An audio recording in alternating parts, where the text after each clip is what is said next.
This lesson is predominantly coming from this section of the Bible shown in the highlighted section of this chart.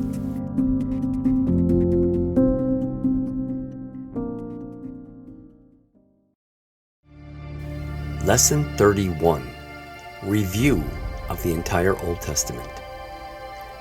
It is very common today for people who have a limited knowledge of the Bible to miss the complete fullness of the identity, importance, and message of Jesus Christ in the New Testament. Without understanding that fullness of Jesus' identity, a person runs the risk of lacking that faith and trust needed to totally submit their lives to Him. That understanding of the fullness of Jesus' identity comes from connecting the Old Testament to the New Testament. As stated all along, the advantage of this Bible course is that it connects the entire Bible together.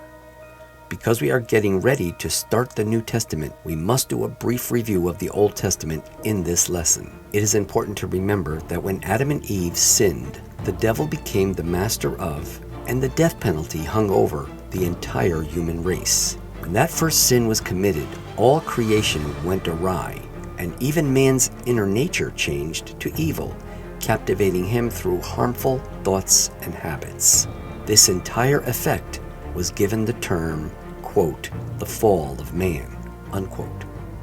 This inner evil nature of man was called the law of sin, or the Adamic nature, sometimes referred to as the flesh. God made a promise that He would redeem mankind and destroy the devil.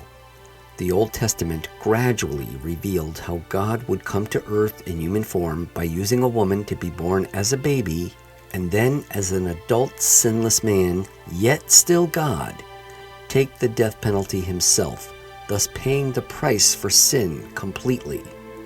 In this role, God would be referred to as the Messiah, the Savior, or the Redeemer. All those in the Old Testament who believed God's promise identified with this coming Messiah by offering an animal sacrifice which typified or symbolized this Savior dying for their sins. The Old Testament established in the account of Abraham the foundational principle that people who believed in this coming Messiah were justified in God's eyes by their faith and not by their own efforts or system of disciplined practices or penance to somehow atone for their sins. The Old Testament traces the lineage of this coming Messiah, and He is the great hope of all those who believe in and look forward to His coming.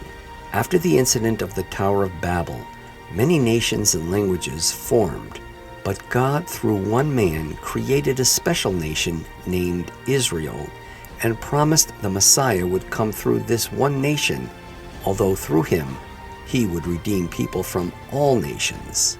Israel's Old Testament history can best be remembered by sectioning off that approximate 1500-year time span into four major eras.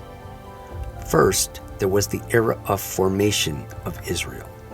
This is where the promise given to Abraham that his descendants would be a great nation was fulfilled, as his descendants multiplied during their Egyptian slavery, were delivered and freed from slavery in Egypt, exiting Egypt to go into the Promised Land, received God's law at Mount Sinai, and conquered their land as described in the book of Joshua.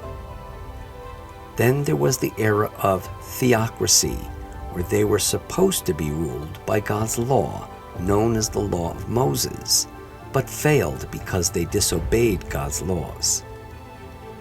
Then there was the era of monarchy, where they wanted a human king and therefore were ruled by human kings.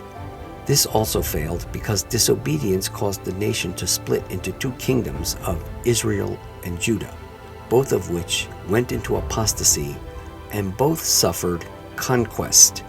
The northern kingdom of Israel scattered into many Gentile nations, while the southern kingdom of Judah was deported into Babylon. Finally, the last era of Israel in the Old Testament was the exile and return, where they went as captives into Babylon and were allowed to return to their land 70 years later, but were still ruled by foreign nations. Many of our lessons dealt with the historical aspect of the Old Testament, focusing our attention on the events and time periods. However, there was one aspect of the Old Testament that we briefly mentioned in lessons 2 and 3 that we need to add more detail to just before we start to talk about Jesus Christ. When God made appearances or spoke to the Old Testament prophets such as Noah, Abraham, Moses, and others, he referred to himself by various names. These names were important because they revealed God's attributes and character traits and roles God would fulfill in his dealings with man. Each one of these names or titles would only describe a fraction of God's totality. In fact, when God first appeared to Moses in the burning bush, he identified himself with the name, quote, "I am," unquote. The point being that God is many things and fulfills many roles. This revelation of the fullness of God's identity through these various names and titles at various times in the Old Testament was about to be all encapsulated in one name that would contain every aspect of God, so that when a person had a relationship with God, they would not have to recite the endless list of names to address all that God is, but they would simply have to recite one name to say it all. That name was Jesus Christ. When Jesus Christ came on the scene, he referred to himself as, quote, "I am," unquote, making it known that he was the very God who spoke to Moses in the Old Testament. We will see how Jesus Christ repeatedly claimed that he was the very self-same God of the Old Testament.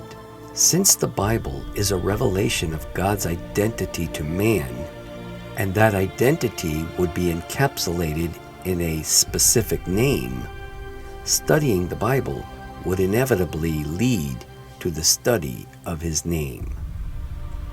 In our next lesson, we will start the New Testament. Don't miss the next lesson. Until next time, goodbye for now.